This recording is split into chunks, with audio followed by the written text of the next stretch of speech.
Hello, everybody. I'm your host, Eric Bird, here at StopStrugglingNow.com.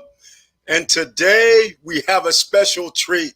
We're going to talk about gold and silver, stacking silver, and I have a special guest, Yankee Stacking. We started almost the same time. But before that, welcome. And please like, subscribe, and click the bell below so you get the latest updates. Now, let's get to it.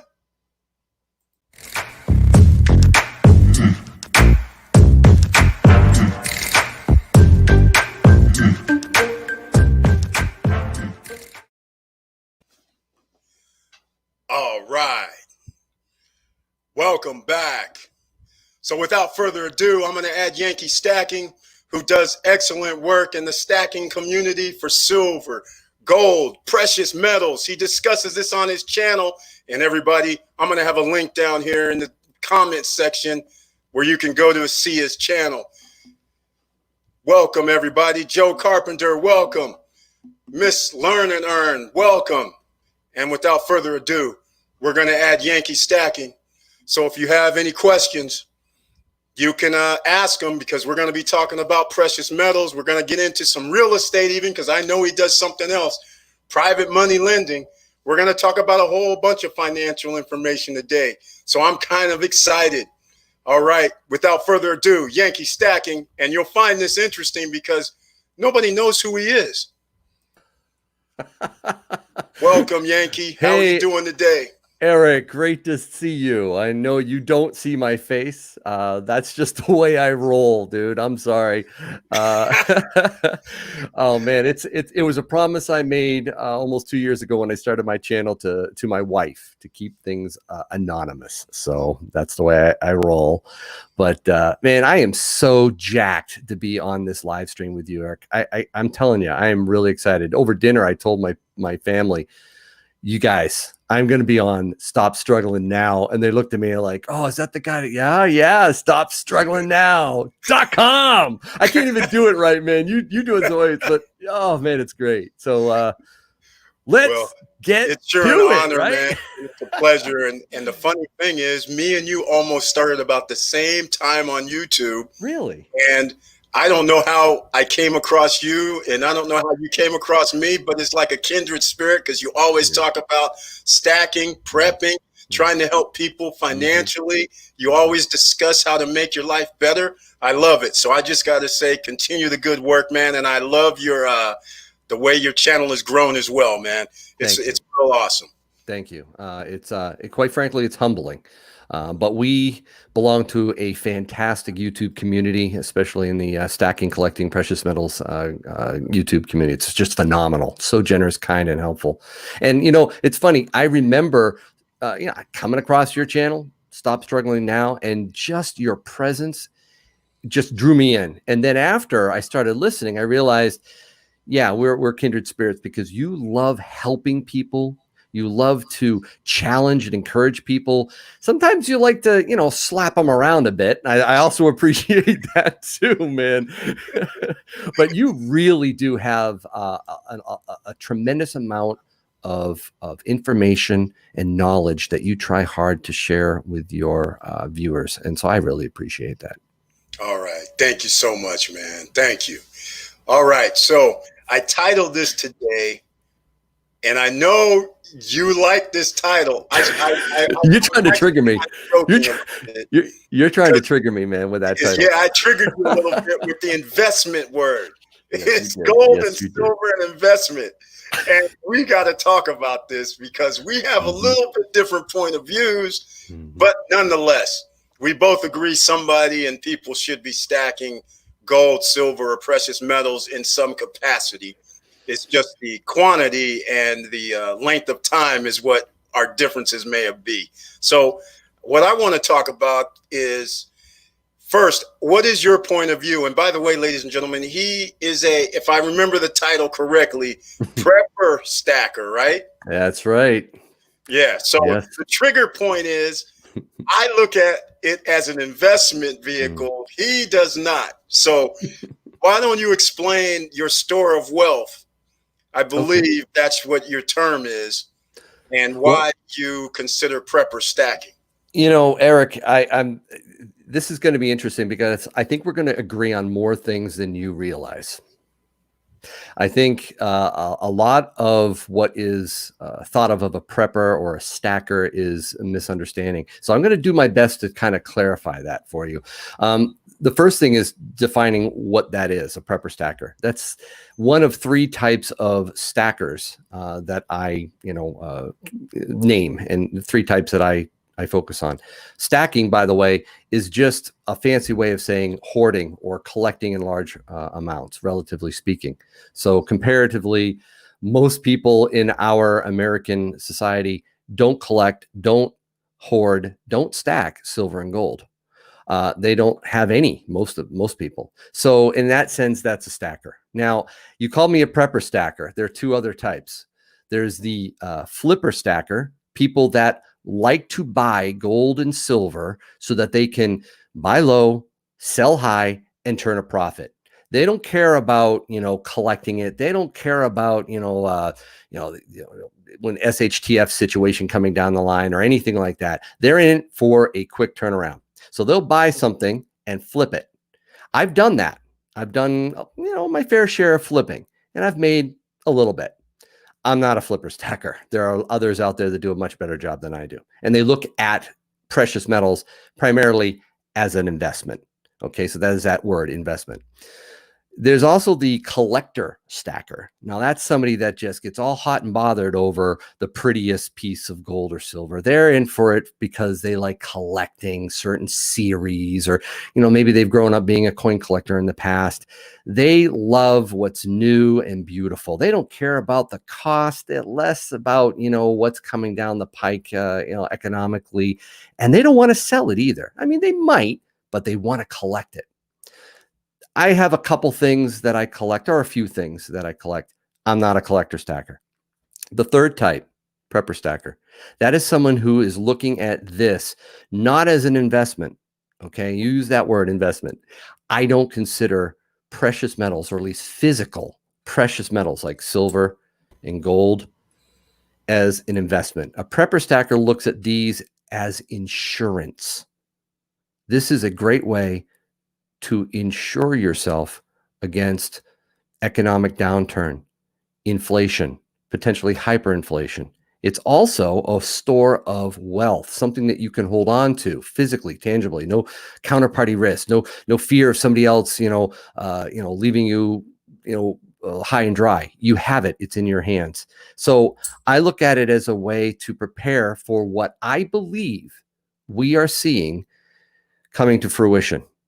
In fact, if you haven't seen what's happening just in this year, 2020, and you don't get the sense about something going radically wrong with our economy, I don't know what's going to convince you. Because at some point, being a prepper stacker, or even a prepper, is, I think, an extremely smart thing to do.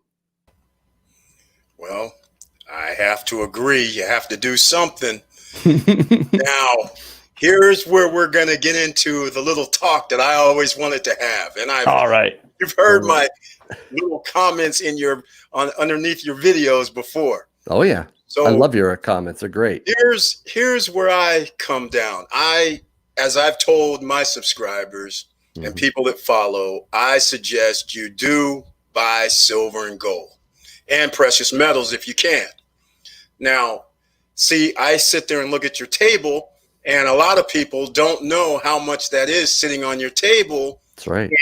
Gold or silver quantities such as an ounce, or see right there. See, to most people, they'll turn it over and they'll say, okay, how much is it? What does it say on the coin? $50. Right. So it's not worth actually $50 in gold standard, though. That is correct. So that's where I have the little mix up here, because if their SHIT hit the fan and we break out gold and silver coins, people aren't going to say, I'm going to give you $1,800 for that. So a couple things there. Let me clarify. One is, During an SHTF situation, when things go completely sideways, when we have a collapse of our dollar, what's going to matter most within the first few months, maybe 6 to 8, 9 months, is not going to be this stuff. We're going to be more concerned about what food we can eat, what water we can drink, what's over our head, how to protect ourselves, how to heat ourselves, warm ourselves. There are so many basic needs that we need to address first. That's why I'm also a prepper. And again, if you don't realize the importance of prepping, I don't know where you were in your grocery store a few months ago. That should have been that was a shot over the bow for us to realize how important it is to have some sort of prepping. Be prepared. Even the government tells us to be prepared. Ready.gov. Go to ready.gov if you don't think our U.S. government is telling us to be prepared. I just take it a little bit further. I'm not a doomsday prepper. I don't have a bunker. I don't have an AK-47 waiting to shoot a bunch of zombies. Okay. I'm not that kind. I'm a practical prepper. All right. So case in point, N95 masks. I had them a few years ago. You know, back in 2019, Eric, you may have thought I was off my rocker for having one of those, right? True. True. So again, we need to be appropriately prepared. And I think that is the first step. But this, now you talk about $50 per coin. It's very important. If we ever do get to a reset, a point in which people look at our fiat dollars. When I say fiat dollars, I mean paper money that is backed not by gold and silver like it used to be, but backed just by the full faith and credit of our United States government. When that kind of confidence and trust is lost, Eric, I actually believe that we will see potentially goods and services priced in terms of gold and silver. So $50 in gold may be able to buy something that will be, say, maybe a refrigerator. Something beyond that we would normally consider the way we price things in terms of dollars, right? So $50 worth of gold or $1 worth of silver. Now, this is a tube of American Silver Eagles. This is also government minted bullion. All right. It's fascinating. You put something like this in front of somebody. I did, actually. I tried to buy a pound of coffee with one of these. And the lady, I did a video on it. The lady took it, looked at it. She was like, "What the heck is this?" Brought the manager over. I said, "It's worth about $20. It says $1. Right. But what will happen when, oh no, you need to buy your groceries and it's 1 silver worth of dollars. $1.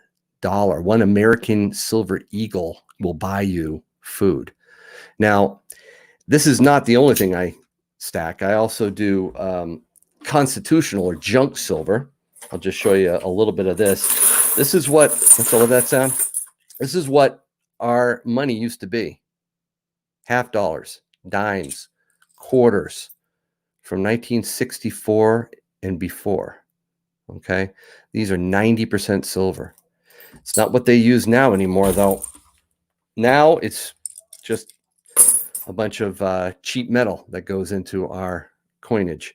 But back when silver and gold was money, and in a sense it still is, this was how we minted our money. This is actually, Eric, this is how we were supposed to do it.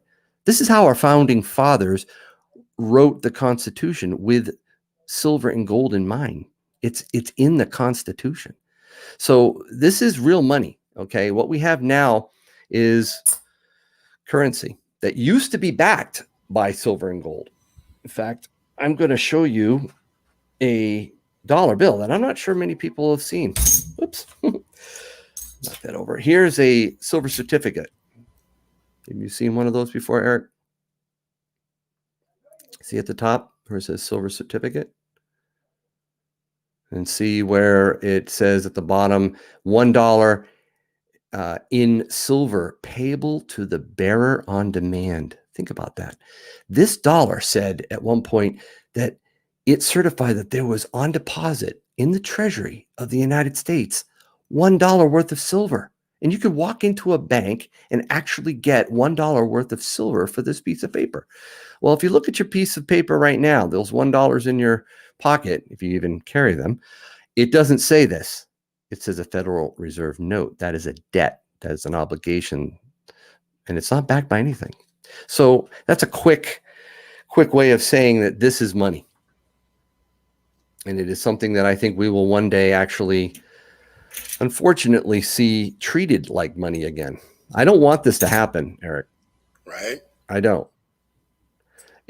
For me to say that I want to see a day when silver and gold will be used as a means of exchange is like me saying to you, oh, I just got into a car accident. I am so jacked. I'm going to be able to use my car insurance.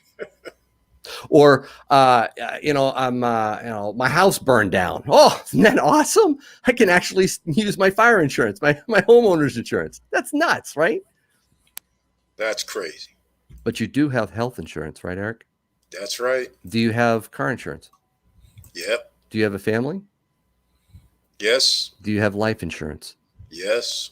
Do you have inflation insurance? Did you just say inflation? I said inflation insurance.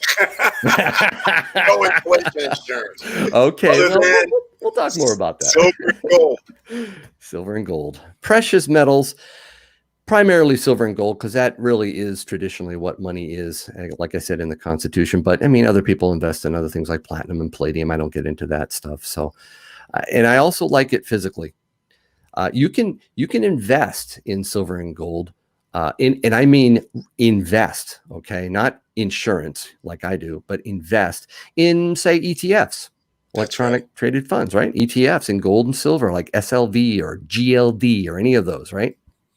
Just be aware, though, that when you invest in that, you aren't actually holding anything physical, okay?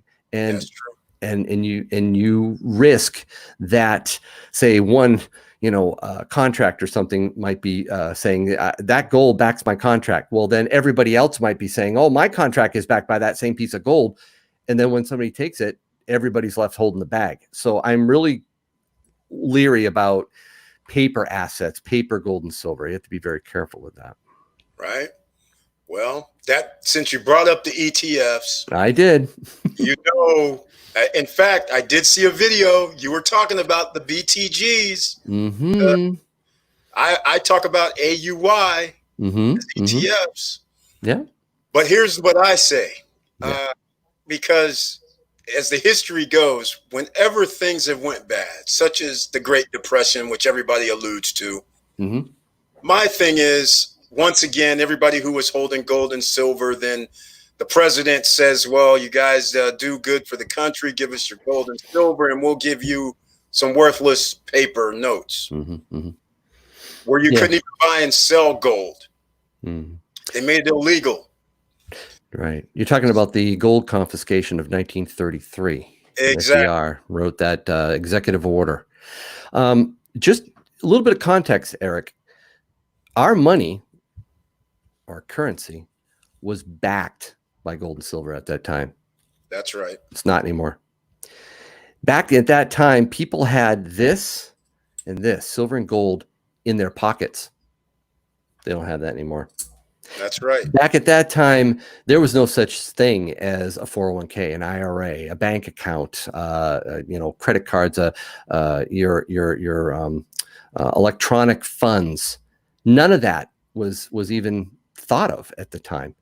So because of that environment, it made sense for them to say, you know what, we need to stop backing our fiat, our dollars with gold and silver, and we want you to return it. Again, it was voluntary. You could risk a lot. It was against the law not to turn it in. Nobody was kicking down people's doors to get this, okay? But today, none of that exists. People don't have gold and silver. And the government can go after our money in so many easier and more effective ways. They're not going to go after some, Yankee stacker because he's got some silver and gold. That I am one of 0.0001% to actually do this in our nation. No, they're going to go after my IRA. They're going to do a bank bail-in and take my money out of the bank. There are so many other ways that we are at risk. I doubt very, very highly there's ever going to be another gold confiscation. Okay, I agree with you on that. But we'll move along to the reason that I brought it up is the fact that they've done that before. Mm-hmm. And everybody tries to talk about what happened in Venezuela and any other country that has financial difficulties. Mm-hmm. And they all do the same thing when it comes to gold and silver. The country needs the gold and silver. We're not going to let you benefit from it. So people had to go across the border to Colombia. And then the guys in Colombia are saying, well, we're not going to give you, like, let's an example, 1,800 an ounce. Right. Because we know that you can't sell it in Venezuela. Right. So first of all, I mean, if you do watch the news, and I go under the covers to find out what's going on in Venezuela, there actually is a black market in gold and silver. People's wealth is being exchanged for goods and services. It actually is something that people will look high and low for, as well as just trying to live with food and water, obviously. But I mean, yeah, it is still used in a black market bartering situation. We are also the reserve currency of the world. When the United States goes, not Venezuela, but when it happens here, all bets are off. I think we're going to see that type of reset occur globally when we go, when it happens here. And at that point, I really do believe we're going to see another black market with silver and gold eventually, not at first, but eventually taking hold. And I want to be able to have a stockpile ready for that eventuality. If I'm wrong, if they can kick the can up the hill, up the mountain for another 3-4 decades, which I highly doubt, then this gets passed on to my children.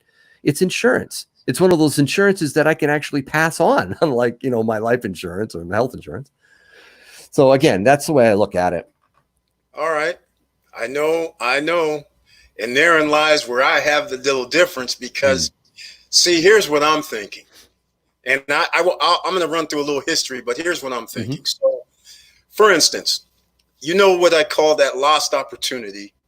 So when you have, let's call it $20,000 in gold and silver that you bought, let's just say 2 years ago. Okay. So that $20,000 is off the table, and you are not making as far as financially, zero. Right. And the only way I see that you can recoup it is if something happens, an event has to happen where the gold and silver, precious metals actually turns back into a commodity that people must use. And the way I see it is with us having the world currency, the United States can do this endless printing for however long they want without repercussions. And for me to pass it on, that's just it. I'm passing on money that was spent. But at the same time, if I think of alternative things I can do, so if I would have put the 20,000, let's say, well, let's just use a vehicle that everybody does these days because we have 0% interest rates. Banks don't give anything. You're going to be hard pressed to get 2% on your money. So most people dump it in the stock market. And granted, the stock market for the last 7-8 years goes from, 10 years goes from around 10,000 to 24, 25,000 right now as it sits. So anybody who started 10 years ago through now, they pretty much have doubled their money and they're loving life if they pick the top, let's call it the top NASDAQ or Dow or whatever stocks. So to me, when you put the $20,000 in a black hole, as I call it, that's just gone. And I don't even get $100 a year or $300 a year on my money. So that's where I come on the side of I don't understand fully how a person, you do prepper stacking, which is understandable. Then there's other people that just go on the other side saying they treat it as an investment, right? Yeah. All right. So first of all, Barb Carbone just jumped in. Hey, Barb, and Eric too. Good to see you guys in Coins USA. Hello. So a lot of people jumping in here. This is great. That's Can, right. can I peel that back a little bit? You touched on a lot of things there. Yes. All right. So number one, common misconception of a gold bug is that you got to put all your money into precious metals. At least the majority of it, right? Eric, this represents 12% of my portfolio. That's not counting my primary residence either, dude. I So understand. if you even added that into it, we're looking at 6%. Okay, that's rather small. I know it's more than, say, what most financial advisors might, tell you to do, like 5 to 10% or whatever. Right. So just you understand when I talk about this stuff, I talk about it from an insurance standpoint. Yes, I'm not saying go bonkers with it. Again, 12%. I'd like to get it around 15% because of the unprecedented times I think we're in right now, which we'll talk more about it. But understand this too. We don't usually look at our insurance as a way to make money. That's true. Gold and silver. All right. I'm going to say this twice. Gold and silver make lousy investments. I'm going to say it again. Gold and silver make lousy investments, especially when you look at the word investment from a traditional standpoint, right? So you were right when you said it just sits there. They don't, this doesn't cash flow, right? This doesn't yield me anything, right? Traditionally speaking, right? From a capital appreciation standpoint, a lot of that gets eaten up by inflation, right?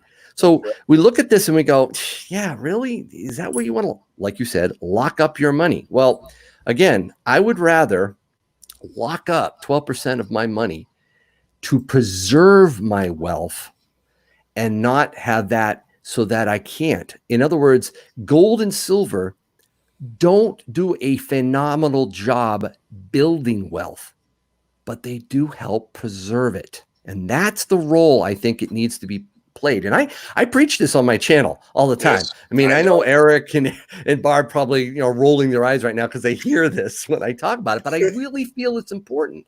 There's some people that look at this as a get rich quick thing. It's not. That's right. You shouldn't do that. You shouldn't think I'm going to just buy all. I'm going to put, 80% of my portfolio or my wealth into this and expect to make a lot of money. Now, be that as it may, there's something else that you mentioned that I think is important for me to kind of correct you on a little bit. Uh-oh. All right, I'm going to correct you, dude. While I don't look at this as an investment, traditionally speaking. That's right. Okay. Guess what the top asset class has been since 2000? That.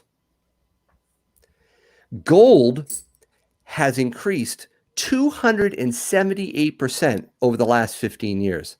The Dow, 173. Now, again, I may be picking and choosing timeframes. I get that, right? No, it's But fine. remember, even Trump the other day praised the markets. He was going crazy. He's like, oh, this quarter's awesome. Second quarter, 2020, right? It was Right. awesome. What he didn't say was that leading the stock market charge was gold and silver mining stocks, number one. So, think about this. Gold, and I do talk a lot about gold, but gold has had 7 straight quarterly gains. 7. That's the longest run since the global financial crisis. So, guys, gold's on a big bull run. It's just that I think that's a bad sign. While I like the fact at some level that this is appreciating, it's going up, that's a bad sign for our economy. Okay, I don't want to execute on my insurance. I don't want to. I don't want to see this government spending like drunken sailors, signing, bills into law that are just, we can't pay for. We're not doing anybody any service with deficit spending. And I don't like the fact that our Fed is printing money like madmen. That is not good. It is not good that gold and silver have to play the role to counteract that insanity. Exactly. But it is. Exactly. Now, you hit upon exactly my point. Execute a sell order, as I'll use in stock terms. Okay, good. This is where I have the problem. All right. Okay, so in 2000, Mm-hmm. I'll use close to terms as I can. People can look it up. You can go to, do you have a favorite website that you buy gold or silver from?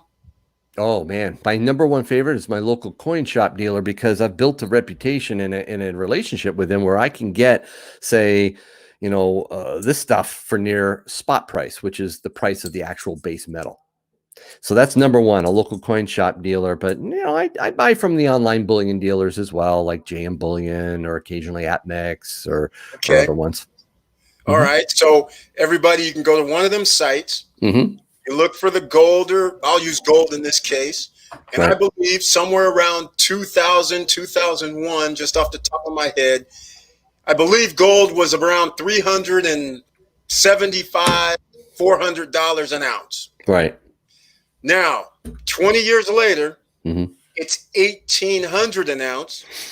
Mm-hmm. So you 4.5 times your money. Mm-hmm. So the question is, after 20 years of holding all this loot, all the buried treasure, when is it that I'm supposed to turn this into something that I can use it for? That's a great question. Dude, do you do that with your other insurance? No, you don't. When can I sell my car insurance? It's just sitting there. No, man. Oh, you got me. No, it's okay. It's okay. Dude, listen, I know, but it's important distinction. I bought my Yankee Cannon in 2009. Okay, that's what the date is on this. 2009. I bought it at $1,000 each. 20 of these. $20,000 purchase. It went all the way up to 1900. Did I sell it? No, I didn't. I held on to it because it is not considered an investment. I don't look at that and say, oh man, I got to sell now. Okay, fine. Somebody might say in the chat, well, Yankee, if you had sold it then and timed it just right, and then when it dropped, use that money to buy it back in. Yeah, you're trading at that point. Okay. And I'm not saying you can't do that. People do that all the time. More power to them. I don't look at it that way. Not with my physical metals. Now, with paper metals like gold and silver mining stocks, I think the potential there to speculate is through the roof right now. And I've actually established a $10,000 model portfolio. It's up 28% in the last 4 months. So that's the type. Now that is investing. And I've done videos on how to truly invest in that regard. Again, that's speculative. You got to be careful when you do that. And as you grow older, I'm 54 years old. I'm pretty freaking old, right? So I need to be more careful. He told his age. Of course, I tell my age all the time. Everybody loves it when I tell my age. I always say I'm old. I don't mind that at all. But I've invested, like you, Eric, in equities and bonds and a variety of investment vehicles over decades. I've gone through several recessions. I understand how to short and how to go long on certain things. I know how to trade, I day trade. I did all that stuff. I'm not interested in doing that at a high level. If I needed to really build my wealth, I might be more speculative. I might be, I don't know, maybe if I was 22-year-old, I might do ETFs. I might actually do a little bit of Bitcoin. I can't believe I would say that. No, I have my own opinions on that, but crypto. But it's just that for me, I would rather preserve some. Remember, don't forget, 12% of my portfolio. I don't think that's extreme, Eric. Do you? No, that's not extreme, but to me, it's extreme. To me, it's extreme. Well, Eric, we live in extreme times, don't we? Yeah. What we have gone through since 2008, especially, it really started in 2001 with our Federal Reserve Chairman at that time, Greenspan. He started the ball rolling. but That's true. others have taken up the mantle and have doubled down on it. And remember, what we need to be very careful of, guys, is not just what the stock market or any markets are doing nominally. You brought up Venezuela. If I could, I'd share a chart with you right now of what that stock market looks like in the Boulevard. It looks phenomenal. Dude, it looks like something, Eric, you'd be telling people, you got to get out on this right now. Another stream of revenue right now. Get in on this. In the last year, it's like quadrupled. It's awesome. It's terrible. Why? Because of their inflation. So you need to make sure that just because the price of something is going up doesn't mean its value is going up. Very important. Very true. So I invest in ways where I feel like the value has a better chance of either increasing or I have a steady revenue stream. That's where I focus my investments on. This stuff, man, dude, I got to preserve some of it because I believe we are not getting out of this decade unscathed. Oh. I think this is the decade we go completely sideways. Everything falls apart. Yeah, I agree with you. Why would you not protect at least a little bit of your wealth with this? True. Very true. But there's always a but. Oh, no, I look forward to it. Go. Tell me. It's always a but. All right. So, okay, let's just say it's 2027. Mm-hmm. And whatever you think's going to happen, I just want to know, what is the actual exit? When would a person who's a stacker, who's a prepper stacker, when would you decide to sell? And now when you sell, I'm assuming it turns into fiat. No, it doesn't. See, that's where a prepper stacker differs from a flipper stacker or a collector stacker. It doesn't turn into fiat. This becomes the barter of choice. That's the point. I don't want to turn this into hyperinflating pieces of paper. There will come a time where nobody's going to want that crap. They're going to want something tangible. They're going to want food, water. They're going to want supplies, medicines. They're going to want booze. They're going to want guns, ammo. There's going to be oil, gas. All that stuff is going to be important. And there's going to be barter going on between supplies. But you know what, Eric? That doesn't last forever. People don't want to carry around bananas and get something like, shotgun shells. It doesn't work. You need a medium of exchange. You need a currency, money, so that it's more fluid, it's more liquid. It's easier to do that transaction. At some point, whether it be, constitutional silver, which I do stack quite a bit of, or gold, or silver rounds, American Eagles, Canadian Maple Leaves, I definitely think it's important to stack, silver and gold in the, in the country, preferably where you're from, so that there's a higher chance of some recognizability and trust. I think that's coming. And if I'm wrong, like I said, I pass that on to my kids, because I'm telling you, one of these generations is going to be dying to have this stuff. That's what I think. And I think it's going to be in my lifetime. I really do, Eric. Okay. All right. Think of what has happened. And it's not just because of the medical crisis that we've experienced. I won't even say the name. I don't know if you're monetizing this, but I won't say the C name. But oh, no. You know I still monetize it. You can say COVID-19. I'd rather have you say it. Okay.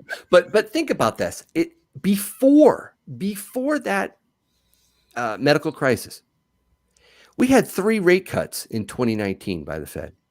We had them have to step in on the repo markets. The repurchasing, that's when, banks lend to each other overnight.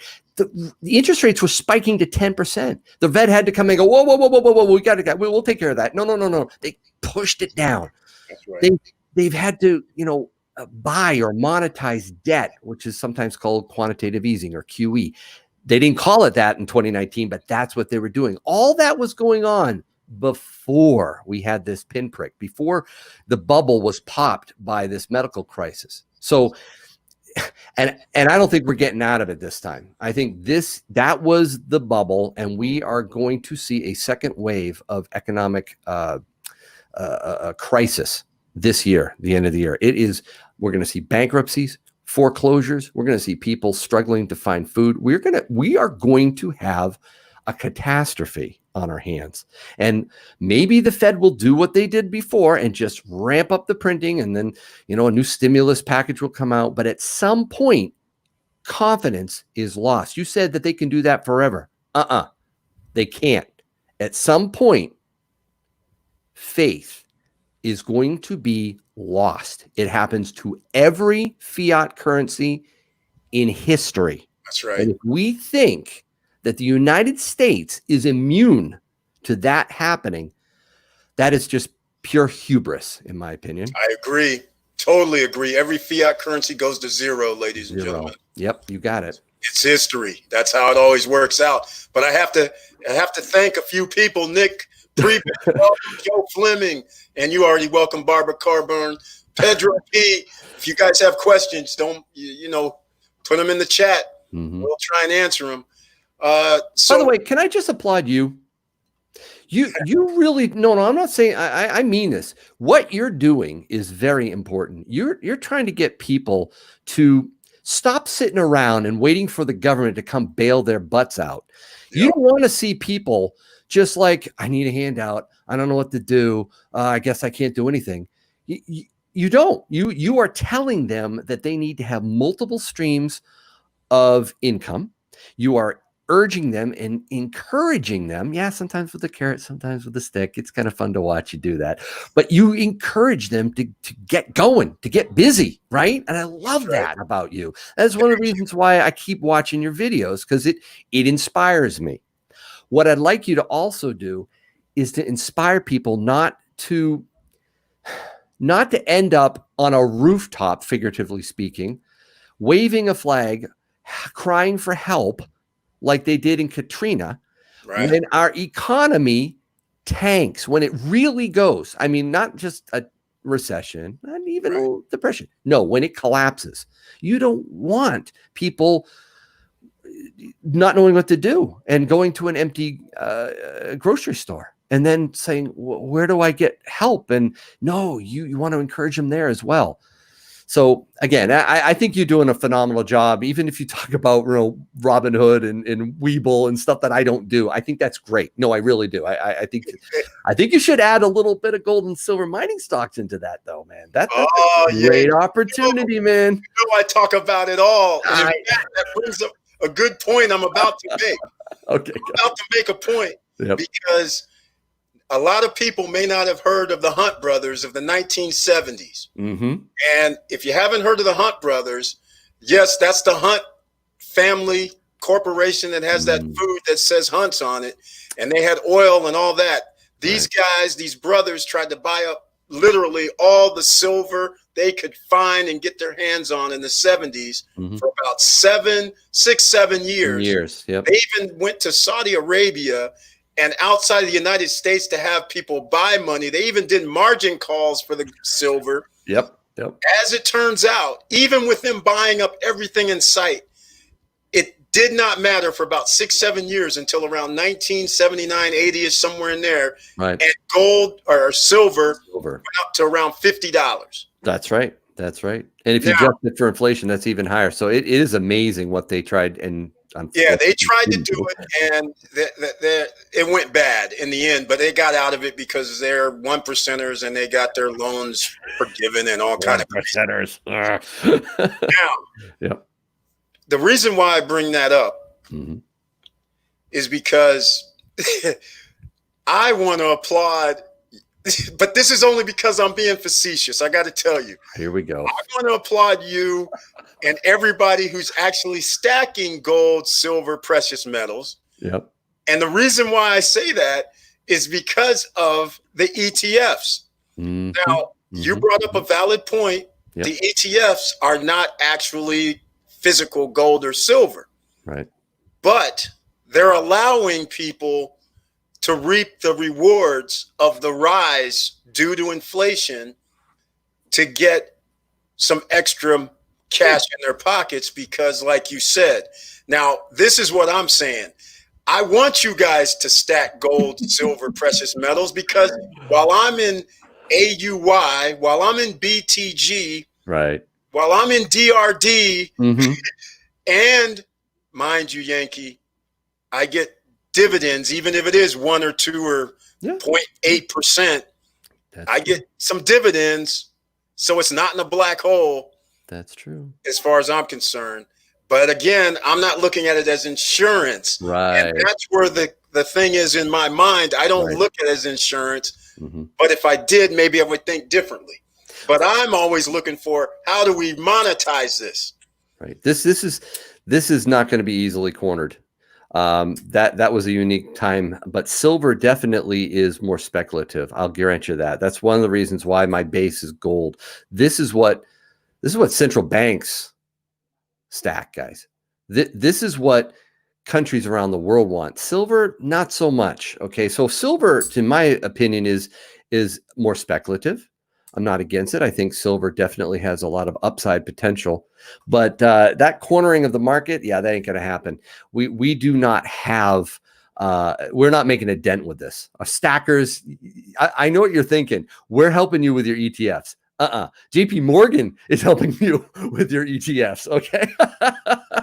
That's who you need to be thanking. All right. By the way, they're the custodian Yeah. for GLD, I think. So, Yeah. I mean, it's you, man, you got to be really careful about those ETFs, man. I applaud you. If you want to roll the dice, play in the casino, and make some money, I'm not going to be here to tell you not to do that. Okay. Just remember that while you're in the stock market casino and you're rolling, maybe you suck at it, but you know how to, pull the one-arm bandit, right? Or play roulette or whatever. I know people are, interested in buying, bankrupt Hertz, right? Maybe they can quadruple their money or something. If you really want to gamble, you can gamble in the market. But maybe you're a blackjack player. You're pretty good. Or a poker player. Now you know how to really win more, right? Yeah, okay, right there. So you've softened the odds there. You know how to do better than the other stuff, right? Good. That's awesome. Teach other people how to play poker. But realize that while you're in this high-rise casino, the government and the Federal Reserve are laying charges around the base of the building. And at some point, that is going to blow up and take the whole thing down. Okay. And, you need to get in and out. You got to realize the risk we're dealing with right now, the unprecedented times that we're in right now, and really think twice about how much you're willing to gamble in that stock market casino. Again, I do speculate a little bit, tiny bit. When it comes to, gold and silver mining stocks, I think the upside potential is massive there. But I like to invest in other areas. I don't know if you want to talk about those at some point, but I definitely think investing in areas where you're going to get that yield, where you're going to get the cash flow, like in properties, real estate. There are places where you can invest, I think, more safely than I don't know, some of the stocks that sometimes people get all, excited about. You got to be really careful. Exactly. And most of the market, by the way, is being held up by a very small number of stocks. You know this, whether it be the FANG stocks or some other ones. Those are what's propping this up. Well, actually, not propping it up. Those are the ones that are being propped up the most, That's right? So you got to be careful when it's that narrow. If you look at the Russell 2000 or some of the other indexes that are more broad, it sucks, okay? So you got to be really careful about what you're putting your money into, because here's the deal. You need to be prepared, you, Eric, and others that are listening.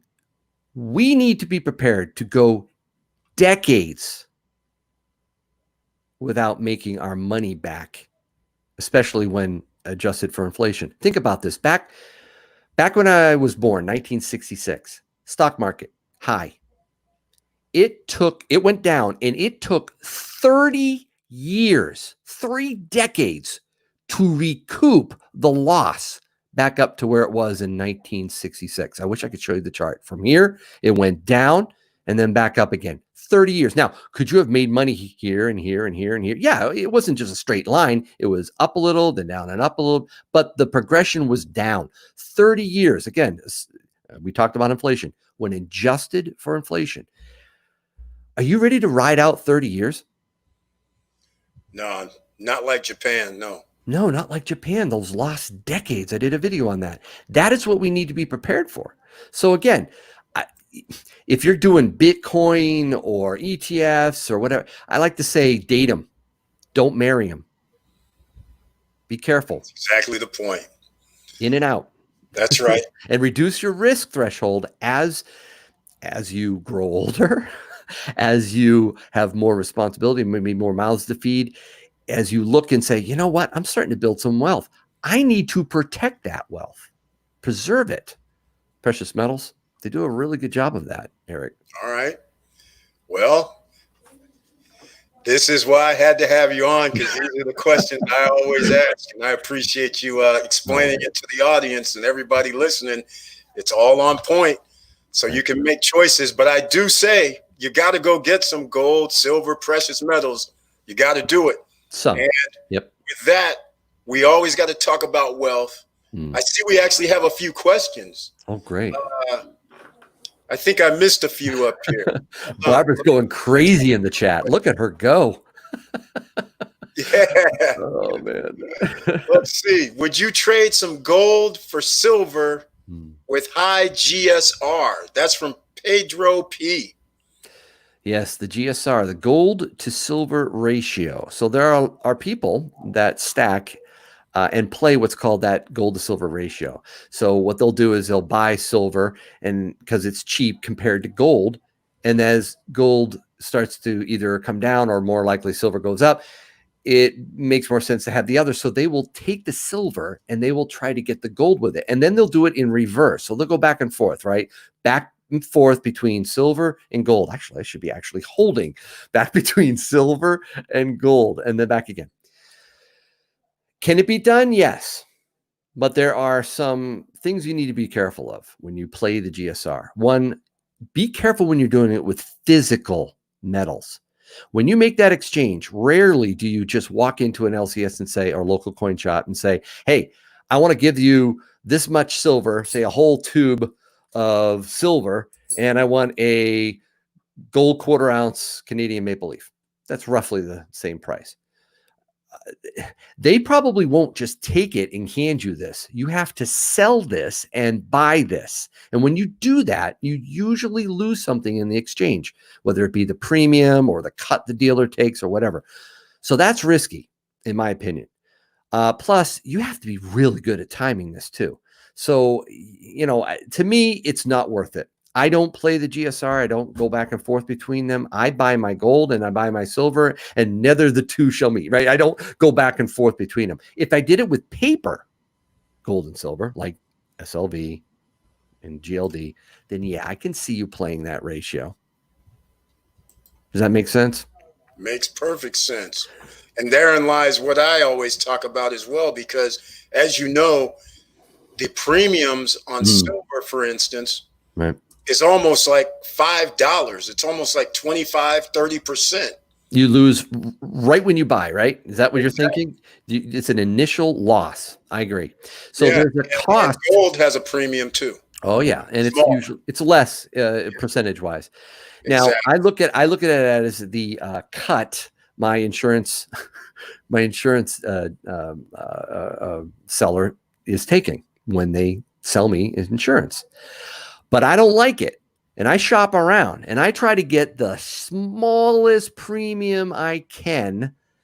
I am willing to pay a little bit more for recognizable gold and silver. Not always do I don't really like to buy just generic rounds because that's less recognizable, even though those who do stack understand what a buffalo is. That's a classic one. But I do try to get my gold and silver for the smallest premium possible. In fact, when I purchased my American Silver Eagles and I built what's called a monster box, which is 25 tubes of 20 of these, so that's 500 American Silver Eagles, I got a lot of them for just over spot or sometimes at spot. Again, because I had a relationship with my local coin shop dealer, I was able to get, some of them are circulated or, maybe dinged up a little bit or toned a certain way, and they're really not that pretty. Actually, I'm looking for one, but I didn't really care about that. I'm not a collector stacker. They don't have to be perfect. They don't have to be what they call brilliant uncirculated. I just want the metal. So I like the fact that I had an American Silver Eagle, but I wanted it as cheap as possible. So $1, maybe $2 over spot.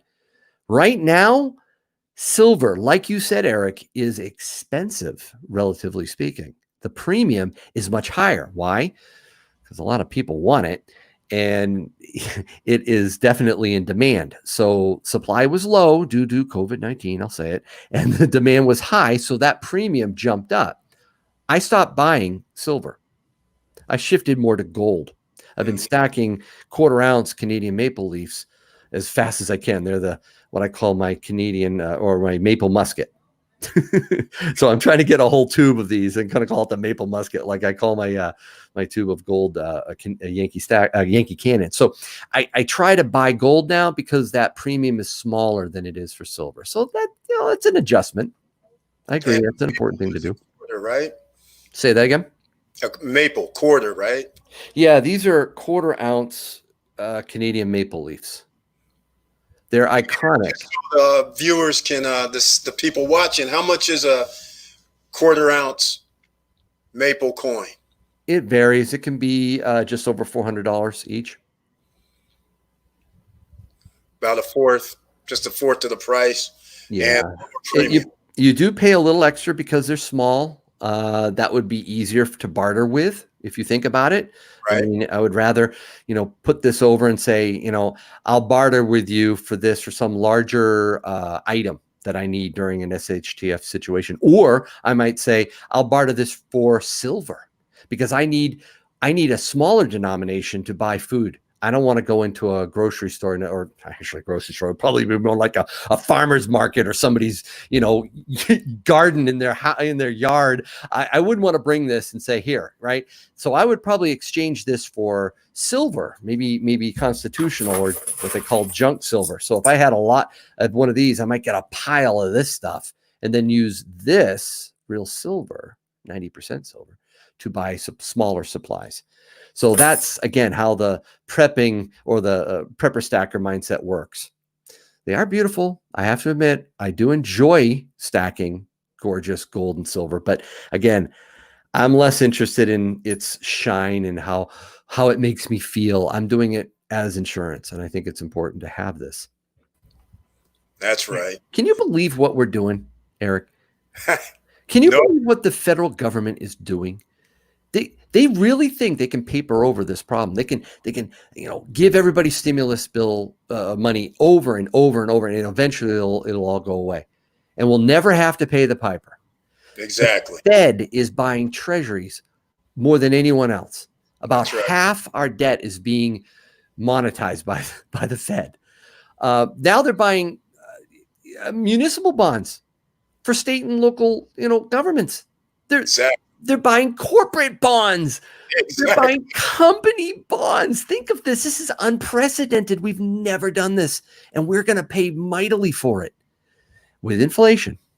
Eventually. I totally agree. And it's disgusting. You know how I get on my little rant.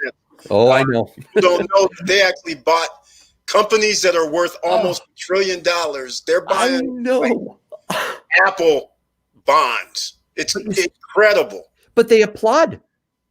They applaud the Fed chairman, Jerome Powell. He goes to Congress. They're all like, oh, thank you so much. You're just wonderful. Oh, this is so great. What should we do now? No, they should be like, what are you doing? I don't know if you remember a former Fed chairman, Paul Volcker. Yeah. He was famous for saying, you know what? We've got to do the hard thing here. It's gonna hurt, but we're gonna do it. That won't happen now. Nobody's gonna do that now. No, not politically. That's a dead end. So we're just going to keep doing this craziness until it pops. Ladies and gentlemen, we've talked for almost an hour, Yankee. I hope you got a little bit more time, but if you haven't hit that like button or that subscribe button, I always forget, Yankee, about that. Yeah. Hit that like, subscribe. Hit the like, guys, right there. This is great, man. Let's talk about your streams of revenue. I mean, I am inspired by that. So you tell how many do you tell people that they should have? 7 streams of income because you're trying to be a millionaire. Oh, dude. I don't have 7 yet. I'm working on it. Hey, yeah, all you need is 3 or 4 in reality. But hey, if you can get to 7, that just means you're closer to that financial freedom. Dude, that's amazing. I think I have 4. 4 may be good enough. Well, does your primary job count, or that's like off? Oh no, earned income. That's one. Okay, that's good. The first one. So I've been an IT professional for 35 years plus. So, and in management and as a director. So that actually is obviously the lump of my income. But like you've said, and I think I'm trying to remember if you said it in the last video, that could go right. No one's guaranteed their job. That's right. Right. So, I believe that it's more secure in some ways than others. And so that's good. But you can't just have your job. Right. So, right. I do the private mortgage lending.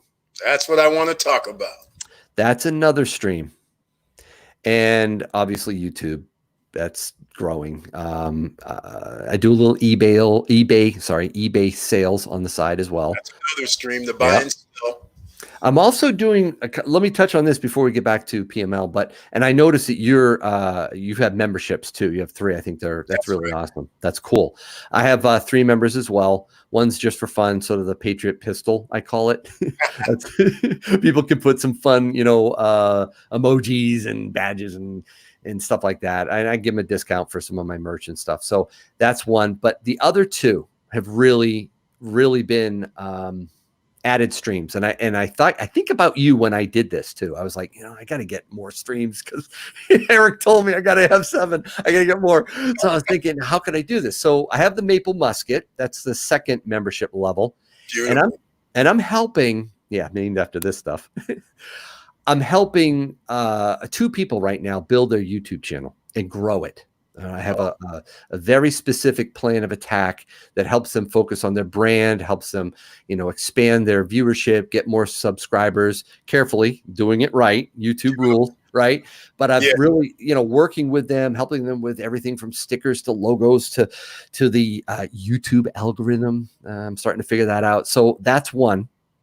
And the other, and the reason I mentioned this last one is because I think it's going to grow into something that's even outside of YouTube. But the other membership is the Yankee Cannon membership, named after this. And that is me being a financial coach for people. So I'm not a financial advisor. I'm not certified or anything, but I am a financial coach. And I help people in about 4 different ways. That's beautiful. And I work through, making sure that their debt is reduced, that they're living within their means, that they have a budget, that they know where their cash flow is, they're in and out, the money, where is it going? And that is very revealing for people. I help them get a handle, sort of the building the base, if you will, or allowing them to actually, make wealth. I call it enabling wealth. So that's the first thing. Then I talk about, how to invest, building their wealth. I don't give specific, investment advice, but I do tell them about the different ways and the pros and cons, and I work through that. And then how to preserve their wealth. Beautiful. How to protect it. Because a lot of financial advisors don't talk about stacking or prepping. They don't talk about how to make sure that you don't lose what you've gained. So those are the things. And I've got about 3. I think I just got my 4th member there, and we talk, each month for a few hours, helping them. I've helped people get out of debt. So that I gain a lot of self-satisfaction from that. I go to bed with a smile on my face when I know someone's saying, Yankee, I have a budget now. I got out of debt. I had to hawk something. One of the guys had to hawk a beautiful silver watch from his grandfather, and he got it back after we talked, and how he did that. So anyways, those are some of my, what you call side hustles. I'm trying to, get more streams of revenue, but private mortgage lending. That's right. Private mortgage lending, because I'm a fan of creating wealth, and you actually help people yourself with private mortgage lending. Mm-hmm. And a lot of people, this is one of my things about real estate, because a lot of people want to enter the real estate market or invest in real estate, but their problem is the main thing to me is the only thing. This is why it's the no guru zone here, because the gurus always say you can do it, but they don't have a bank that's willing to give you the money that you're going to need to buy the property. I have seen so many people get into real estate and fail. Really. It's a risk. And of course, you do need to take risk in order to get a reward, right? I mean, right. No risk means no reward, right? But I've seen people get sold a bill of goods, and it's so sad. They get into it, they go firing into it, they spend money, and they lose it. And I don't want to see that. I don't want to see it in any way with precious metals or private mortgage lending or real estate or anything. But back in 2008, I decided to shift away more from the markets, at least the U.S. markets, dollar denominated. A little bit of foreign is, I think, good. But I shifted away. I saw what was coming. I actually got out before the worst of the global financial crisis that we had. And I moved into what I thought was going to be buying property and being a landlord. I really did. I thought I was going to be buying up homes and either flipping them or just holding them, being a landlord. So I went to some seminars, and I went to one night, and I was listening to this guy, and it just dawned on me: I got a full-time job, a job that actually takes a lot of my time. I don't want to be answering phone calls, unplugging toilets, fixing windows. I just that some people, fine, they're good at that, they have the time. I don't have the time.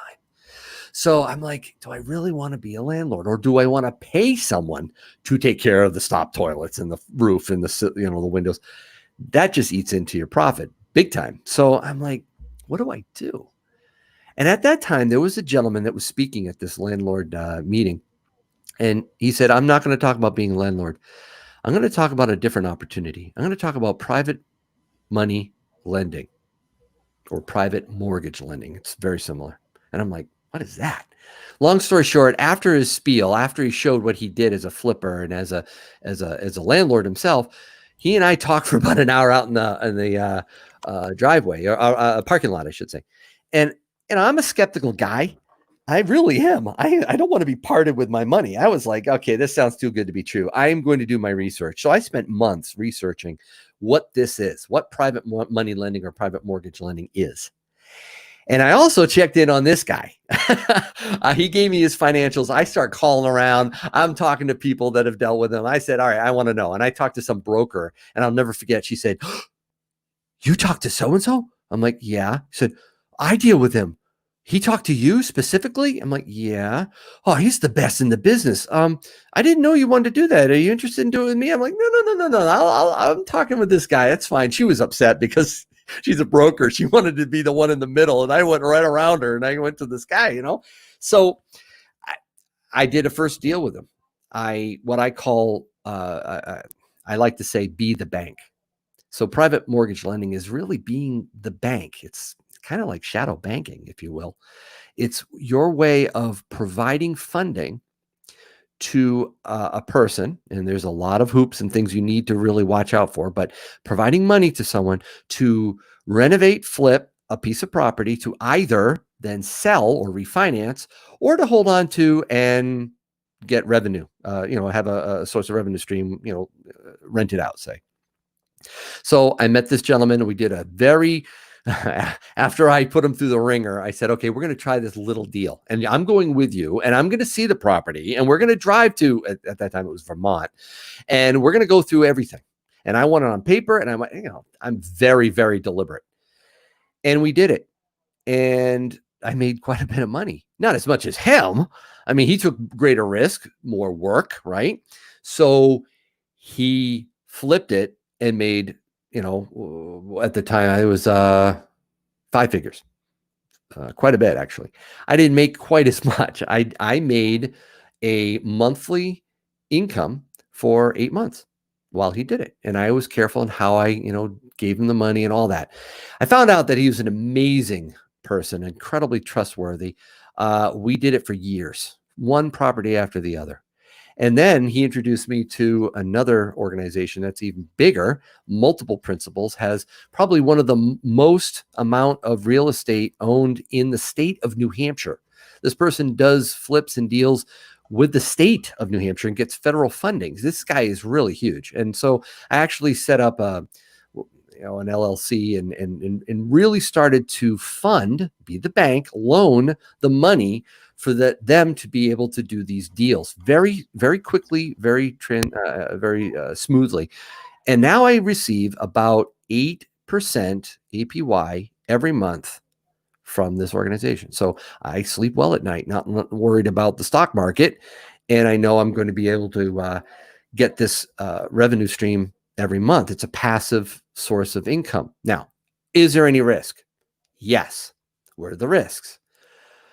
The company could go belly up. They could overextend themselves. They could get in debt and not be able to get out of it. The whole country could collapse, right? We could go through that reset, right? They may invest in wrong properties. It goes on and on and on. But the point is, I try to invest with someone that is invested in the right properties. Not all properties are created equal. There are properties that are high risk, and there are properties that are low risk. Commercial property, expensive, mansions, even duplexes can be high risk, certain areas. Multifamily, lower income, good location, much less risk. So when I do those, everybody needs shelter. All right.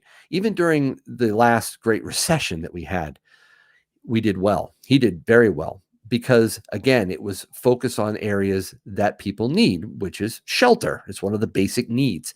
So that is one way I mitigate the risk. The other way is that everything I lend is backed by physical property. Remember, when you're a stacker, one of the mantras that we have is if you don't hold it, you don't own it. Tangible. So when I really invest in, say, private mortgage lending, it's backed by property that I can go and ring the doorbell on or touch the window. It's physical, which is very important to me. I want to actually know that it exists and it's backing my loan up as collateral. So you don't get that collateral in the stock market. All right. It can go to zero. And I think that is one of the things that I'm trying to avoid, that possibility of seeing assets go to zero. Again, people just need shelter. They need a roof over their heads. So that, in a nutshell, is private mortgage lending that I do quite a bit. I've done for 12 years now. Oh, I don't hear you, Eric. I'm sorry. Oh, I can't. For some reason, I can't hear you. I hope you can. Okay, great. I can hear you. All right, great. So Thanks, hopefully you can hear me again. No, I can hear you. Go for it. All right. So welcome, Silver Ripples. Hey, he Silver says Ripples. Yankee Stacking is a good one to listen to. Of course he is. Thanks. All right, Yankee. But the private money lending, you actually do the lending, though. I am the bank for that person. You're the bank. Yes. So that's what I want to talk about, because therein lies the situation. A lot of people say, hey, I found a deal. But as you mentioned, all deals that appear to be deals to somebody isn't the same thing. It's not a deal for an investor. Correct. There's people, I got an email recently where a guy says, hey, I want to buy, I can't remember what it was, but it was a franchise. And the franchise has revenues of like 1.2 million, which on the surface, it looks good. Right. But then he says, well, it only makes like $90,000. So I was like, well, an investor, a private money lender, he's going to look for a return on his money. So how are you going to pay the private money investor and pay your bills? Right, exactly. Because that's less than 10%. One of the key metrics used in private mortgage lending is LTV, loan to value. That's right. You want your loan to be as little as possible compared to the value of that real estate, property, venture, whatever it is, right? And part of it is to determine what that value is. So again, comps and property, figuring out whether or not a property is valued appropriately is very important. And then you want your loan to have that margin between what that value is. So if there is a tank in the economy, it can still be above what you put in. You still have it. And then if it goes way down and maybe it's only worth what you put in, you may have to foreclose on it. You may have to sell it and get your money back. So at least you have that possibility. So LTV, very important when you're talking about commercial ventures, if you're talking about franchises. What is the value of that franchise, both in terms of the amount of debt that is against that franchise and what the revenue stream is? You have to understand the value before you invest a certain amount of money in it. That is correct. That's correct. But you, as the investor, a person, let's just say, I'll use a simple example. Mm-hmm. If a person comes to you, they have a fourplex, mm-hmm. and the fourplex generates, I don't know, $300,000 a year. Right. And they say, hey, Yankee, after all said and done, I'm at like a 40%, we'll call it a 60% LTV. Yep. And then we're going to say it's a 40%, which is kind of high, but we'll say 30% mm-hmm. we have profit. Mm-hmm. That actually would work if I use those percentages if you're a private money lender, right? Well, why do they need the money in the first place? Okay, therein lies the other question. So let's just say the person, it's valued at 400,000. Mm-hmm. Somebody's family member passed away. Mm-hmm. And somebody's selling it for 300,000. Mm-hmm. So it's just basically a good revenue stream, but they don't have the 25% to put down. Right. I get you. To me, that is someone that's looking to get into real estate so that they can actually own that real estate and they can get the stream, right? That's great. I think being a landlord, being that person is a great way to make money. I don't do that. Okay. As a bank, I'm funding someone else to do something with a property. So I'm looking to get in and then get out. So are you looking for it? You're basically doing short term, meaning you're funding so they can actually make the deal? Right. So some people ask sometimes, well, why don't they just go to a bank? Well, a bank will ask for more personal credit than the value of the property. They want to know everything, and it will take months to be able to close on that. That's right. And they will, and sometimes that property is gone. So they need to make a call to me and say, I need X amount of money. Now, sometimes it's pooled. You know, my brother-in-law and I got him into it too. I actually have my parents helping out a little bit with they got rid of a CD. I'm helping them. So sometimes there's power in pooling, right? Right. And other times you use a broker and they can also pool and aggregate a certain fund. I try to do it as much as I can myself. So I'm not, doing it with others, but I do it, like I said, with my brother-in-law. So what I do is I will say, I'll fund this for a period of time. And every month I've gotten 14%, 12%, whatever APY for that deal. So they will renovate a property. They'll find a distressed property and maybe a pre-foreclosure, maybe somebody who is desperate to get something for their home, because if they get foreclosed on, they get nothing. That's right. But if they could sell it, even if it's a percentage of what it's worth, they're happy. My buyer is happy. I'm happy as the financer. So again, we can, and of course it's a promissory note, it's legal, it's all documented and so forth. If they don't pay me, I can foreclose, all that kind of stuff. So It's done legally, but that way I don't take on the responsibility of that property. I have a day job. I have other things I want to do with my life, and I'm just not cut out to being a landlord. That's right. Yes, if I could, oh man, people say, that's not for me, Yankee, because I want to own it, because I want to move into it one day. I want it to be my summer home. I want it to be my whatever. Fine, do it. If you want to do that, that's awesome. I don't want to do that. I want more passive income, even if it means I get less. So right now, 8% every month for the past 8 years. But to be clear though, if in my example, the guy needs 25% down. Yep. You don't do the full, let's say 300,000. Oh no. You're saying I'll give you the 75 right at X amount of time frame. Yep. I want 12% of my money. You got it. And Now they have to have some skin in the game too, right? so you do want skin in the game. I do. I do. And Now, if at the same time, though, it all depends on where you're at in this. I've gone through several iterations of my private mortgage lending. At first, I described what that deal was with that one person. He outgrew me, by the way. He now owns towns. He's got whole complexes. He's like put the street in, build the homes. I'm like, you don't need me anymore. No, he's looking for hundreds of millions of dollars. I'm like, okay, time out. But he got me involved with someone else, right? So he's grown. He used to be a welder. Can you believe that? He's a multimillionaire now. I applaud him every time. He and I just talk, and it's just great to see how he's succeeded. But I helped him. I funded a lot of his deals, and he appreciated that. You want to find someone you can trust, someone who's done it before. You need to check, do your due diligence. But now I'm involved, like I said, in a larger company that has hundreds of properties. Mhm. And if one has, they're very careful with their cash. They're not highly leveraged. Very important. I know what they're doing with their money. I know what types of property they're involved with. Mhm. Very open. I also have personal guarantees. I could sue them individually if need to be. Right. I mean, that's in the promissory note. Everything has to be buttoned up. How Right. did I learn it?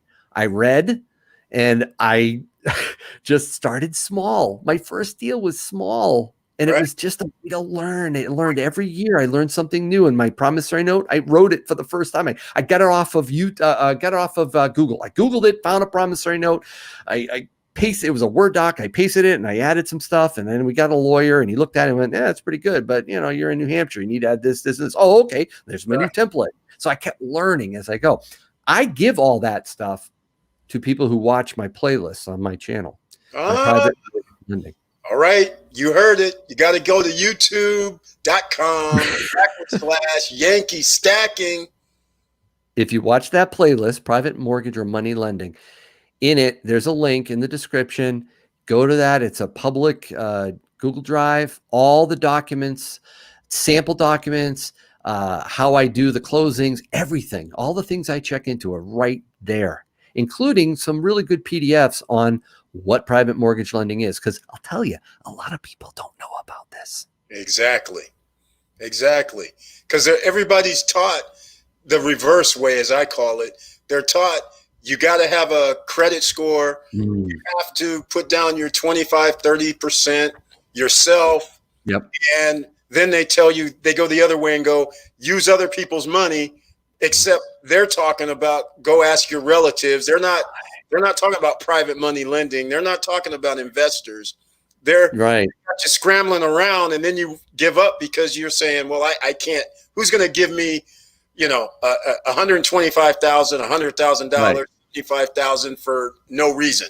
Right. And let me just say, if somebody out there is listening to this says, "Oh, I saw something like that online. There's this website where you can go and loan money to people." Wrong. Stop. No. There's a lot of them. I can't think of all the names. Oh man, I used to know them. I've checked them out. It's like somebody wants to go on a European vacation. Somebody wants to get a diamond ring for their fiance. Somebody wants to, and they would need a loan. Right. No collateral. Right. No. Be very careful. Exactly. It's ridiculous. And I got this other little pet peeve that I've never talked about is the one where somebody says they'll give you a loan, and then they turn around and say, but you got to give me $5,000 up front so I can make sure.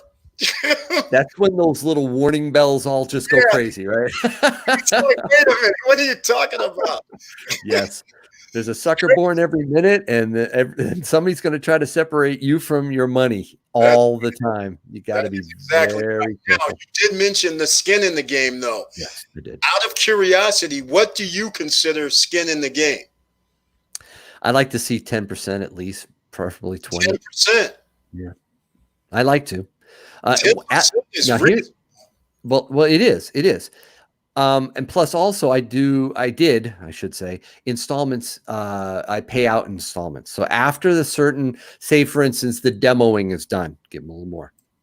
Then the stud work or whatever renovation, give them a little more. Then they need to do the roof and give them a little more.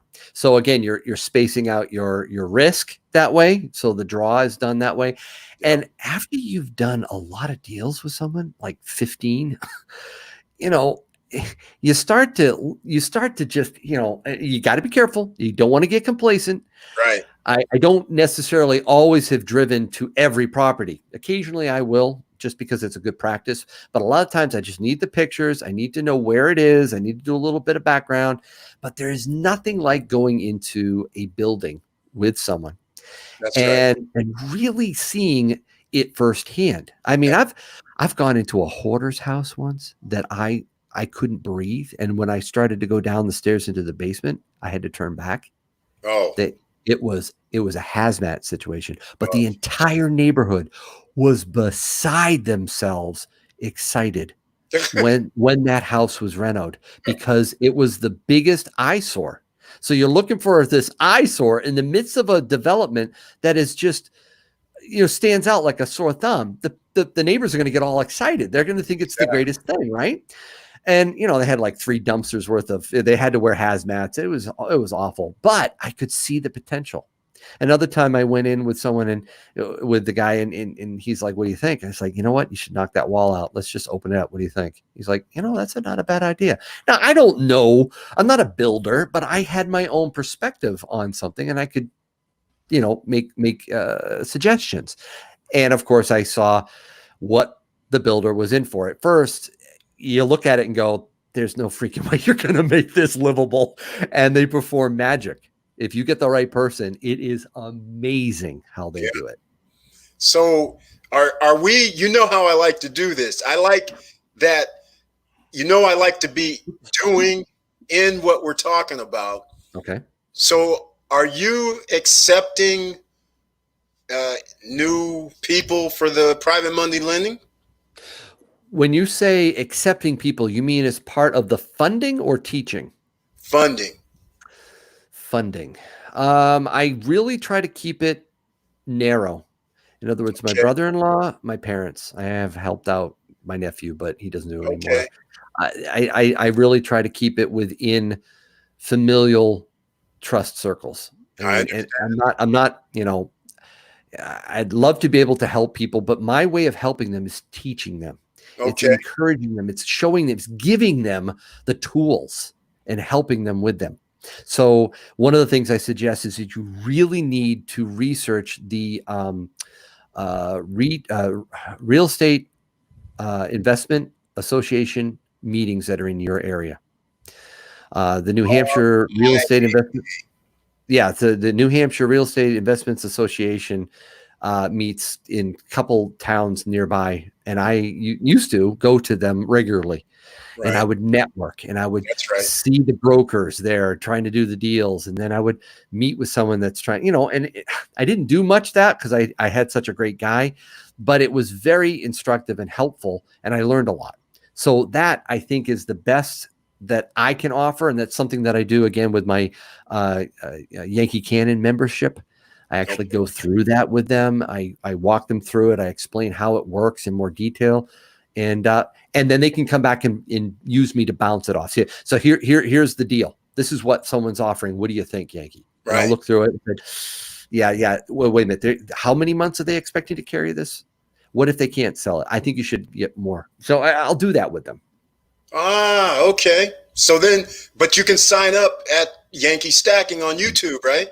Right. Absolutely. Just click that join, go to the Yankee Cannon membership. You'll be my 5th person if you did that. Hey. I would love to be able to help you. It's fun helping people, especially over the phone. Right. Really, well, that is awesome, Yankee. That's why I love you, man. You help people out. Man. You give information that helps people. So that's what I love. You do too, man. Oh my goodness. You're always coming up with the most ingenious side hustles. There is nobody on YouTube I have ever seen that says, guys, here it is. don't miss it. If you click here, you're crazy. You get a free share. If you don't do this, you're nuts. You got to go here. You can Uber, whatever it is. It's just like, I just shake my head with a big grin on my face when I'm listening to your videos. Great. I appreciate it, man. Oh, well, this has been like an hour and 30 minutes. It's been beautiful. You know, these live streams I have, and you have too, that are like 2-3 hours sometimes.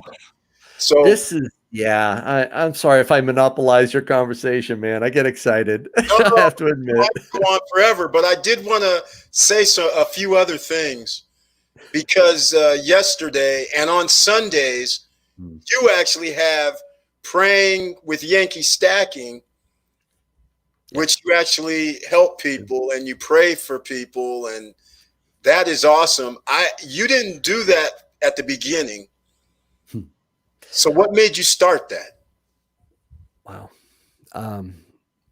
No, I didn't start Praying with Yankee at the beginning, but let me tell you, Eric, what I did start at the very beginning. And that was dedicating my YouTube channel to God in front of my family, especially because I wanted them to hold me accountable with my YouTube channel. I make no bones about it. I am a Christian, a follower of Jesus Christ. And that's the most important thing in the world to me. Far more important than private mortgage lending or precious metals. And to me, that is the core of who I am and why I'm even here. So for me to launch a YouTube channel, I wanted it to go first and foremost to the glory of God. I wanted everything I did to be used by him. I wasn't sure how it was going to happen. I mean, I love this stuff. It's fun. And it was a hobby. So I got into it not knowing where it was going to go. But about 2 months ago, there was a gentleman in our community, precious metals stacking community, that his wife had a ruptured appendix. And it was a silver nitrate's wife. And she was rushed to the hospital. And I was doing my regular live stream, Ask Yankee, where people can ask me questions about precious metals or prepping, whatever. And I just felt led at that moment. God really impressed upon my heart to stop the stream and just pray for silver nitrate's wife and for him and his family, and for those that were taking, care of her. And we just did it. And then it mushroomed from there. I could feel something stirring, something happening. People said, Yankee, we need this. We need this regularly. Redhead Step Stacker and Sterling Cannabis and others in the chat were just saying, Yankee, we got to do this. And afterwards, I talked to my wife and I said, you know what? I think the Lord's calling me to do something. I'm not sure where it's going. I'm not sure what I need to do, but I need to do something that is focused not on this stuff, but on what really matters, and that is a relationship with God. We need a time to pray as a community. I don't know if anybody else is doing it. I'm glad. I would be happy if somebody else did too, but that was just something I felt I needed to do. So we've done it. I do it, I think now, third time we did last night, the first Sunday of each month. It's a time to really bring our needs before our God. And I'll tell you this, Eric, I have met more people and gotten to know people so intimately and preciously. I'm telling you, I've helped people that are suicidal, that are depressed, that have lost their spouses, that have lost their jobs, that medical issues. We're going to be helping out Dean Lauren, better known as I just went blank there. I'm old. Sorry. Tomoko's Enterprise. Sorry. He's a great guy in the community. He does pours, but he lost his leg below the knee, and he's in the hospital right now. We're going to be praying for him and supporting him and helping him get a wheelchair through the community. It's not just about prayer, but it's also about doing things, but it starts with prayer. And I felt very strongly about doing that. So I talk with people all the time on the phone. I have another gentleman that called me or emailed me and said, Yankee, I just called the suicide hotline number and I don't know how much longer I'm going to be here. I'm like, dude, we need to talk right now. So that matters more than anything. People matter most. That's right. Number one, right? And that's why we're the kindred spirits, because that's what you try to do. I try to do different ways around it, which is good because people have choices. But this is why I love what you do. And I actually love the fact that you allowed people to call in Yes. to the show That and talk with people, and everybody else can hear, and that helps other people as well. Well, they only want to hear me so long. Right, Barb? Right? We got some great people. And it really is, it's me just doing what God wants me to do. I'm nothing special, man. Eric, come on. Right? I'm just a dude that loves precious metals and helping people out. Hey, To me, it is an opportunity I'm not going to waste. I understand. That's the way I look at it. This is an unbelievable opportunity because I never even thought about doing YouTube or anything. Right? I just used to tell my friends, this is what I do. You guys do this, do that, do this. And then I just got fed up because you could see, like you were saying, in the late 90s, early 2000s and on, the printing of money, what the government's doing. Yeah. And basically, if you're not well enough to do, you're getting left behind.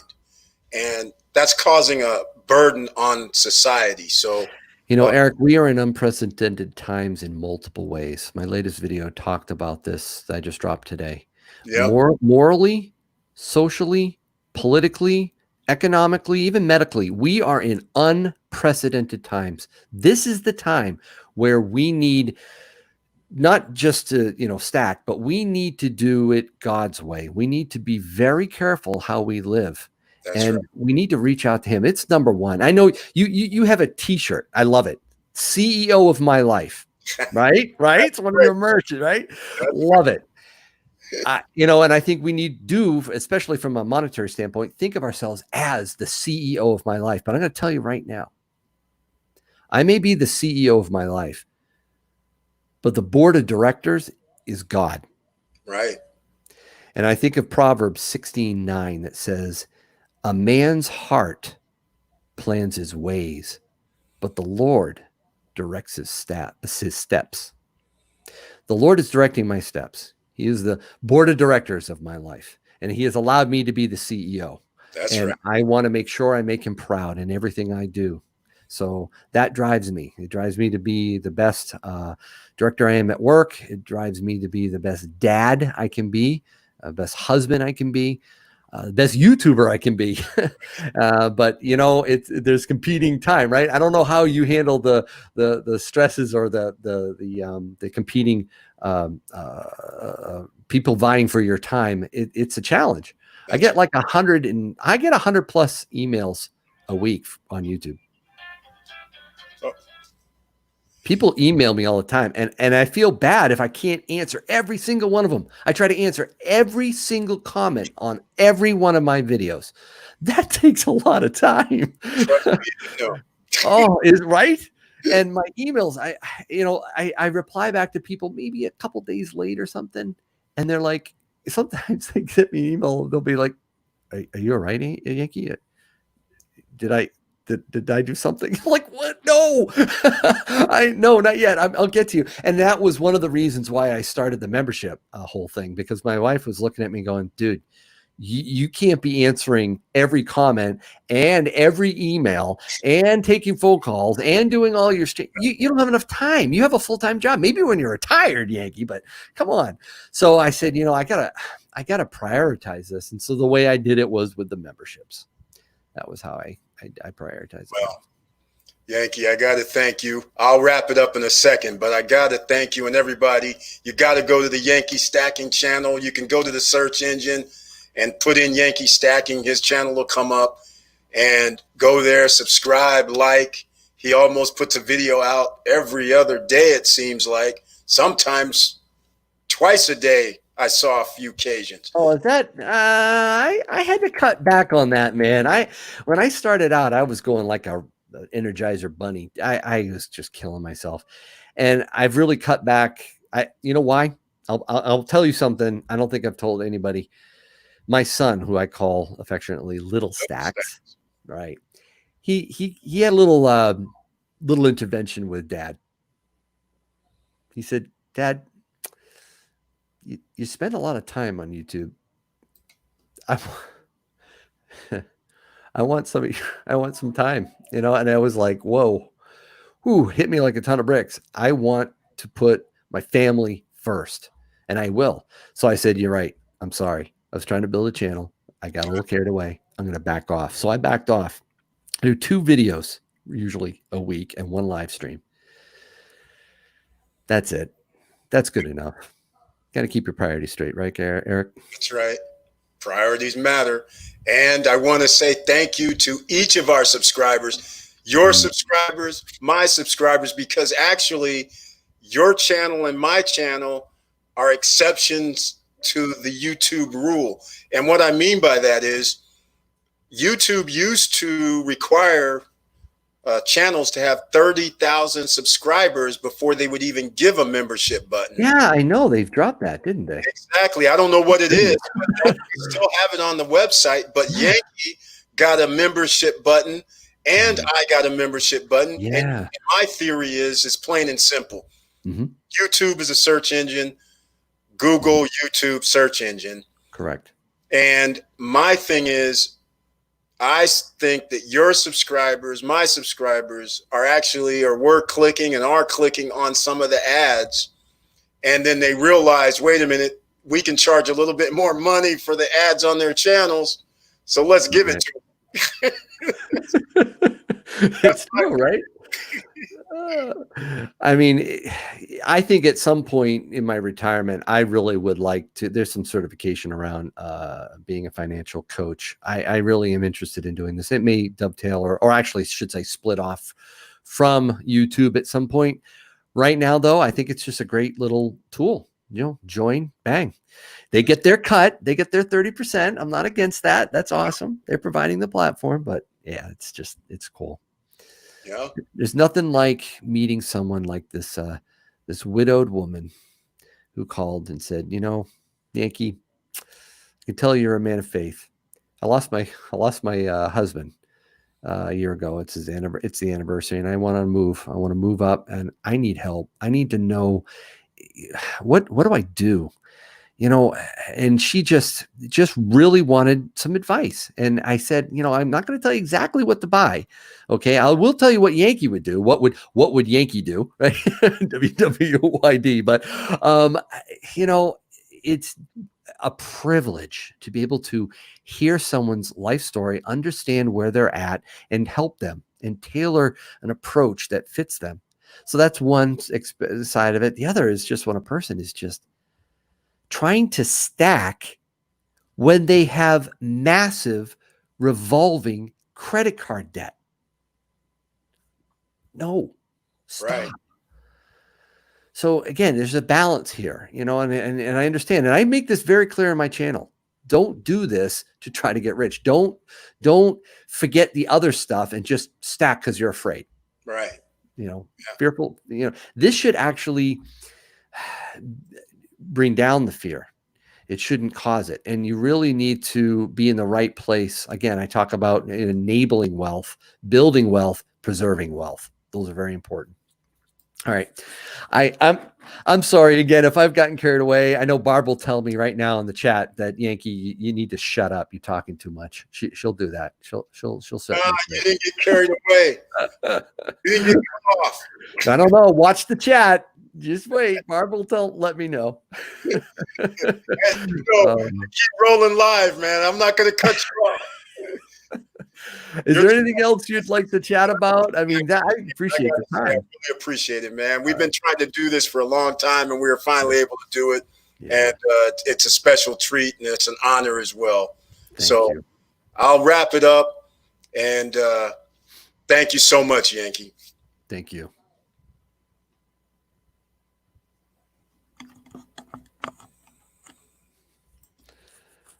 And with all that said, ladies and gentlemen, thank you to Yankee Stacking. Thank you for subscribing. Thank you for watching the video. And please hit the like button down below. And for an hour and 43 minutes, I forgot about the t-shirt. We have t-shirts in the description down below. You can go down there and get the t-shirts at StopStrugglingNow.com. And thank you, everybody, once again. And please like, subscribe, and click the bell below so you get the latest updates. And you know it's hard out here. And this is why you got to be on Yankee Stacking's channel. You have to be on my channel. We don't do the same thing. We talk about similar things on how to improve your life, how to financially improve your life, how to have insurance, as Yankee has taught me tonight with the gold, silver, and precious metal stacking. So I want to thank him. And with all that said, thank you for watching. Thank you for listening. And keep your head up. Keep moving. And I'm out.